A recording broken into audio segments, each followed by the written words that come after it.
امیر المؤمنین کے دربار میں آتا ہے، امیر المؤمنین میرا بیٹا میرا حق ادا نہیں کر رہا ہے.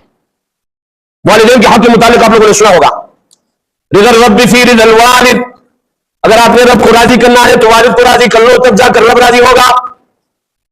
اور ہم کہتے ہیں وَقَضَىٰ رَبُّكَ أَلَّا تَعْبُدُوا إِلَّا إِيَّاهُ وَبِالْوَالِدَيْنِ إِحْسَانًا إِمَّا يَبْلُغَنَّ عِندَكَ الْكِبَرَ أَحَدُهُمَا أَوْ كِلَاهُمَا فَلَا تَقُل لَّهُمَا أُفٍّ وَلَا تَنْهَرْهُمَا وَقُل لَّهُمَا قَوْلًا كَرِيمًا.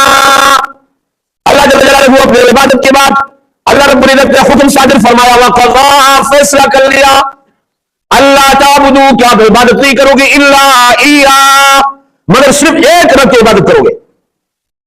اور آگے اللہ جل جلالہ فرمائے وبالوالدین احسانا، اپنے والدین کے ساتھ حسن سلوک کرو، خصوصاً اس وقت اما یبلغن عندک الکبر احدہما او کلاہما، جب والدین میں سے دونوں یا ایک بڑھاپے کو پہنچ جائے، قرآن کہتا ہے فلا تقل لہما اف، آپ انہیں ایسی بات نہ کریں جس کی وجہ سے ان کے دل سے آہ نکلے.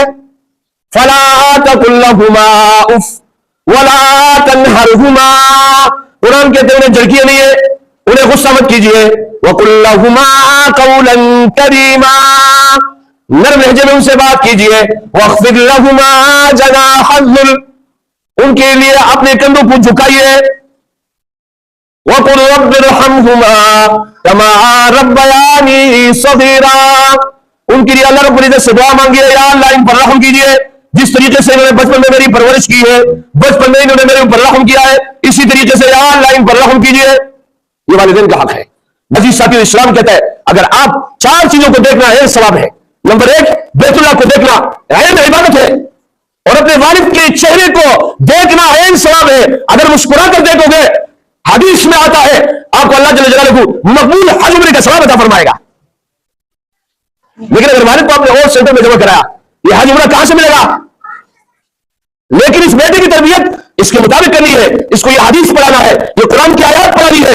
وَقَضَىٰ رَبُّكَ أَلَّا تَعْبُدُوا إِلَّا إِيَّاهُ وَبِالْوَالِدَيْنِ إِحْسَانًا إِمَّا يَبْلُغَنَّ عِندَكَ الْكِبَرَ أَحَدُهُمَا أَوْ كِلَاهُمَا فَلَا تَقُل لَّهُمَا أُفٍّ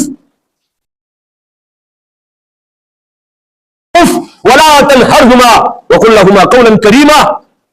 بیٹے کو قرآن مجید کے ان آیاتوں کا ترجمہ اور ان آیاتوں کی ساری کی ساری تفاسیر آپ نے سمجھانی ہے. اس کے بعد یہ بیٹا آپ کی اگر عزت نہیں کرے گا، میرا عزیز ساتھیو، اس کے بارے میں بھی جو ہے صحابہ کرام رضوان اللہ اجمعین کا دور شاہد اور گواہ ہے. نبی اکرم صلی اللہ علیہ وسلم